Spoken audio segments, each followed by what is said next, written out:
మనకి ఈరోజు మాంచెస్టర్ టెస్ట్లో డే 5లో చూసుకుంటే శుభ్మన్ గిల్ ఎక్సలెంట్ ఇన్నింగ్స్ ఆడాడు కదా.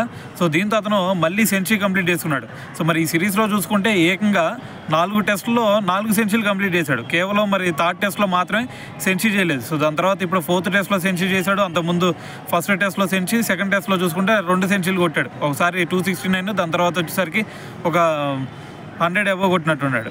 అయితే మరి దీంతో చూసుకుంటే ఓవరాల్గా మరి 4 సెంచరీలు కొట్టాడు కదా ఈ సిరీస్లోనే.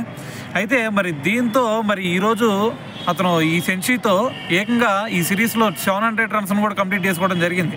సో మరి దీంతో ఒక రికార్డు కూడా క్రియేట్ చేశాడు. ఆ రికార్డు ఏంటంటే మనకి ఇండియన్ టీం తరఫున ఒక సిరీస్లో మరి 700 అబో రన్స్ చేసిన 4th ప్లేయర్కి అయితే నిలవటం జరిగింది.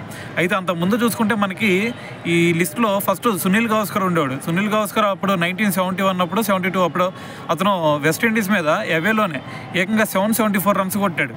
సో మరి ఆ రికార్డ్ని ఇప్పుడు ఎవరు కూడా బ్రేక్ చేయలేకపోయారు. సో దాని తర్వాత చూసుకుంటే 1978 అప్పుడు అనుకుంటా అతను ఆ రికార్డుకి దగ్గరలోకి వెళ్ళాడు. సో ఎంత కొట్టాడు అప్పుడు 734 రన్స్ ఏమో కొట్టినట్టున్నాడు. సో మరి ఆ రికార్డు కూడా ఎవరు కూడా దగ్గర దాకా కూడా టచ్ చేయలేకపోయారు. అయితే మరి దాని తర్వాత థర్డ్ ప్లేస్లో వచ్చేసరికి అది ఆ 2 కూడా కొట్టింది వెస్టిండీస్ మీద అనమాట.